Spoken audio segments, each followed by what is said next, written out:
Hi, and welcome to the SoFa, a program that features the people, organizations, and communities that make up Southern Fairfield County. My name is John DeBenedictis. I'm the Director of Workforce Development and Continuing Education at CT State-Norwalk. Thanks for joining us. The SoFa is recorded at the CT State-Norwalk production studio. One of the many benefits of living in Southern Fairfield County is partaking in a thriving performing arts scene. From music to dance to theater, our region is filled with venues and people who showcase creativity. A short list of venues includes the Westport Country Playhouse, District Music Hall in Norwalk, and the Palace Theater in Stamford. Some of our local libraries support performing arts, as do area restaurants, churches, bars, schools, and parks. Let's begin right here on the CT State-Norwalk campus. The college offers majors in theater, musical theater, and music. However, one doesn't have to be a degree-seeking student to get involved in the performing arts. Community members participate in the college's choir, in the spring musical, and in other courses. This next clip provides an overview of performing arts at the college.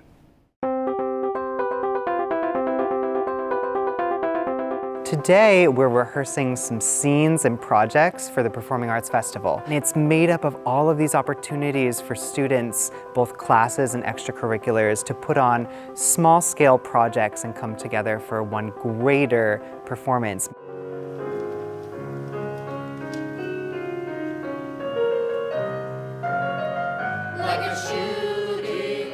Here at CT State-Norwalk, students can major in theater, musical theater, and music.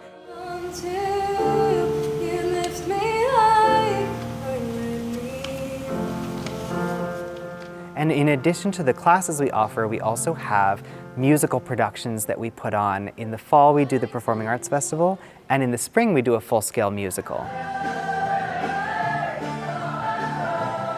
I came here 14 years ago. There wasn't a program at that point. So the first fall I was here, I decided to put on a performing arts festival. And the reason why is I didn't know if we were ready to put on a full musical that fall or what we should do. And I thought, okay, if we do a project where a lot of people can become involved and kind of get to know about the potential program, then that might help kind of grow interest in it. I think our biggest strength, besides the extraordinary amount of talent, is that it's just such an inclusive group. I mean, and I don't just say that like as a cliche, I mean, it really is a place where everyone can find their niche or their place to belong. My favorite memory of participating in the Performing Arts Festival, in my Acting 1 class, we did this amazing poem written by one of my classmates. And it was just such a fun experience because we got to really work together as a group, and we all got very close by the end doing this poem.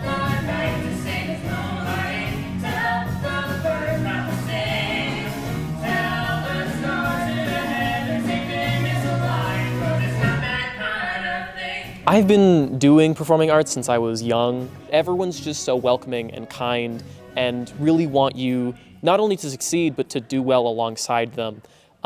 Whether that be students, whether that be teachers, everyone here is just so kind and welcoming and make me feel like I'm part of the community even though I've only been here for 2 months.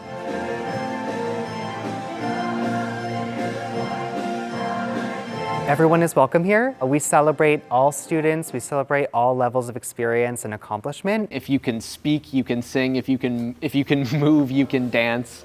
We truly are such a beginner-friendly program, which I think is one of the things that really sets us apart, is that we have so many opportunities for people who have never even dipped their toes into doing it to really find their stride in performing. So I think that's actually our strongest suit, to provide students and even for ourselves a sense of community and a place to fit in. In addition to venues, dance companies, theater troupes, and organizations, Southern Fairfield County also is home to a thriving music scene. Today in the studio, we're joined by a member of the indie pop band Similar Kind, Similar Kind formed in Norwalk in 2017 and has since exploded on the regional music scene. The band has been featured on PBS, has headlined Norwalk's Halloween Night Fair, and has an active tour schedule. We're fortunate to have Julia Breen with us today.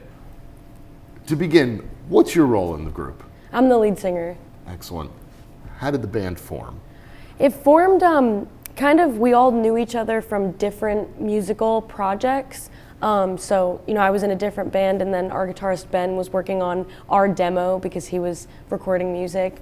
So he basically, once his band kind of disbanded, it was the start of my senior year of high school, and he said, I'm looking for a band. Would you be interested in joining? And I was like, are there anyone else involved? And he was like, no, not really, I don't know. So then we kind of started, and then with our drummer Miles, who he knew through it was kind of a School of Rock type thing.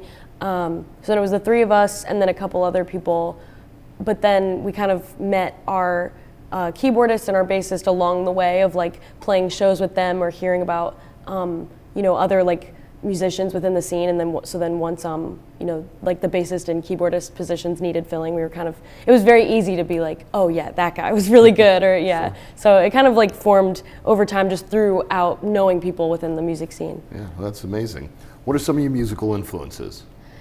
It's honestly super different among all of us. Great. And but I think like a lot of it would be definitely some 80s type stuff. We all really are big fans of Michael Jackson and listen to him a lot. But definitely, I think that's something that I really like about us is that we all have really different music tastes. So our drummer, for example, is a huge Rush fan. And not to say that we sound like Rush drumming, but you can kind of tell. It's not, once you can see that. I don't know, I kind of love a lot of like, I love disco, Yeah. But yeah, there's a lot of just like different influences put together, which I appreciate. I don't know, I think it's cool. That adds a lot, I think, to the group. When you have all these different components sort of thrown into the mix, it really makes for a great sound. Thank you. Similar Kind, it's a great name. Where did it come from? It came from one of our like previous members was watching Dexter. Mm-hmm. Late at night, one night, and he said, one of the people on the show said, we're a similar kind of something. And like, I don't remember what the exact quote was, but, and he called Ben, our guitarist, at 3 a.m. and was like, similar kind, we gotta pick Similar Kind. And this was actually when they were just doing it as a duo. Yeah. So it was like way, way back. But we also, we feel like it fits now because it's, similar, but like, we're all similar, but also different coming again. I don't know. Yeah. Inclusive. 100%. Yeah. That's wonderful. For anyone who isn't yet familiar with Similar Kind, describe your approach to music. Like the songwriting approach, Sure. you're saying? Songwriting, performing, everything. Oh, okay. Well, I feel like the main approach for us is that like we want, like the general main approach would be that we want it to be, the best we can make it, but also like still having fun with it, right. And in a professional sense of fun, but trying to not forget that we're doing music at the end of the day, and the reason we are doing music isn't because we're being forced to. It's because we really want to and we love it. So trying to keep that in mind is like the general approach, and then I think in the both songwriting and performance approach, just trying to keep it super collaborative. It's sure. Definitely not like backed or written or pushed by one person. It's all like a very, very collaborative process. So in terms of, for example, the lyrics, it's not necessarily one band member in particular. It could be that one song is written by the entire group, or the next song the lyrics are written by one particular member. How does it work out there? I feel like it's more like a well, especially with songwriting, it's like a kind of, everyone kind of writes their own thing, but not, sure. It's not strictly, like, it's not rigid to that. Right, so, right. Usually like I'm doing lyrics and melody, but there are many times where someone will have a melody idea and then that will be used, or, like there have been past songs where the keyboardist that isn't in the band now, he wrote a bunch of the lyrics, like, or he wrote the lyrics for. But yeah, and it's a lot of too, like, you know, our song Face to Face, for example, our bassist wrote the guitar part, and so he's playing the guitar part on the record. And then even live for a while, they would switch, and the guitarist would play it on bass and he would play it on guitar. So yeah, definitely, like, everyone contributes to these things, but yeah, it's very, it's not, there's roles and there's things that we're all better at, you know, individually, but at the same time, there's like not any rules as to how, as to who can do what. I understand there was a turning point of sorts when Similar Kind really started to build an audience. How did that happen? Well, it was in 2020 we put out our song, Nobody Loves You. I think it was like right at the beginning of the pandemic around, and it was doing good numbers, but nothing totally new. And then one night we were in the studio recording like somewhat of an acoustic version for it that we actually never put out. It's not too late. Yeah, that's true, that's true. But we made a TikTok about it, and that was like right in the kind of, not beginning of TikTok, but like when it started getting really popular and not among like just kids anymore, really. And it was such a good moment for bands because you could just, you know, post anything as a band and so many people would see it. Like the algorithm really was, I don't know, there was magic in the air for it. And it also, it wasn't just we got really good numbers on this video, this silly video we posted. All those numbers went to our Spotify. So then that really boosted us on Spotify, and then that helped us get managers and an agent and, you know, really start to be able to tour. So that really changed everything. Yeah, one silly post.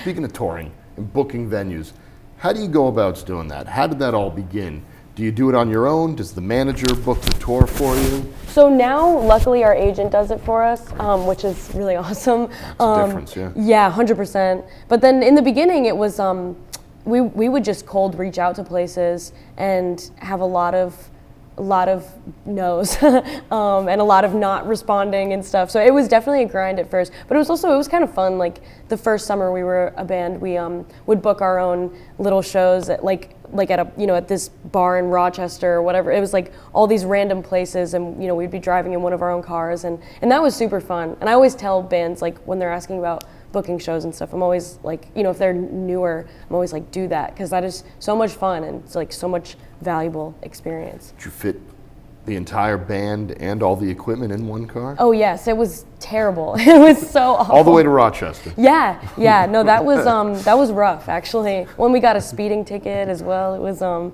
when we got the speeding ticket, our drummer had a mustache drawn on his face. It was really chaotic, but it was so much fun. Yeah.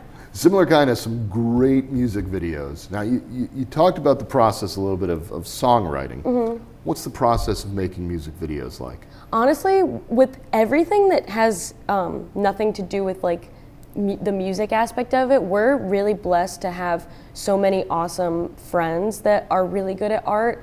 And so for like a lot of things like our cover art or our t-shirts or whatever, we'll go to our, you know, like a few friends of ours and we'll just say, you know, we need something for this, and they'll just you know, produce it, and it's so cool. So it's kind of like that with the music videos a lot. You know, we'll hand it over to different people sometimes, and sometimes it's more, you know, backed by us, but most of the time our main guy is Guzman Gonzalez. He's like, you know, family to us. He's definitely part of our circle, and he's done most of our music videos, or at least has a part in all of our music videos, and he's really awesome. So we're just really blessed to have like other creatives that, you know, really know what they're doing when they come to music videos. For sure. Mm-hmm. In your experience, is there sort of a secret to success as a band? Ooh, I mean, I think I'd have to be much more successful to answer that question fully. But so far. But I feel like, I mean, honestly, a lot of it is, I think, working really hard on it, but trying not to get lost in it. And in the same way of what I was saying before of, you know, remembering like it is such an incredible privilege to be doing music, to even be pursuing music in the first place, and to like have the time and abilities, and you know, it's fun. It's supposed to be fun. Like we want to make art, and we're making art. So I think, you know, just to put as much work as you can into that, but being really mindful of that and grateful for that, I don't know, yeah. Great, great. Based on what you've learned, what advice would you give to a newly formed band? I would say my first step, I guess I would say, is go to as many shows near you as possible. Because it's always so good to just meet all the musicians in your area, and you can watch people play and get inspired by that and everything. And then just, trying to, at least, even if you're like a solo act, getting some sort of group together, like getting, not saying that you have to form a band, but like a group of people to hold each other accountable. Because I think like, being fully pushed just by only yourself, it's easy to lose it or to, get too caught up in it. So having a group of people that, at least listens or helps in some way, community of like artists or whatever, and then just playing as much as possible, whether it start out at open mic nights or bars or wherever you can go, just like getting that playing experience is so valuable. But yeah, that's what I'd say. Like, and definitely like really invest in your community, because that's where it completely is, yeah. Finally, what's next? What's on the horizon for the group? So we're finally putting out a full album, which is really exciting. Excellent. We took the past 2 years to write it, and we recorded it in August for like a week straight at a studio up in, I think it was Bloomfield, Connecticut. And it's gonna come out in around the spring, like late spring, early summer. So we're doing all the back end stuff of that now. But yeah, that's the big exciting thing that's next. That's incredibly exciting. Yeah. Congratulations Thank on that. you. And on your continued success. Thank you. Julia, thank you so much for joining us today on the SoFa. I do hope you come back and visit sometime. Absolutely, yes. Thank you Great. so much. You can find tour dates on Similar Kind's website. Also, be sure to check out the group's YouTube and other social media sites. Finally, thank you to our viewers. If you have an idea to share or would like to be featured on our show, email us at the.sofa.webseries@gmail.com. Thanks again. We look forward to seeing you in 2 weeks.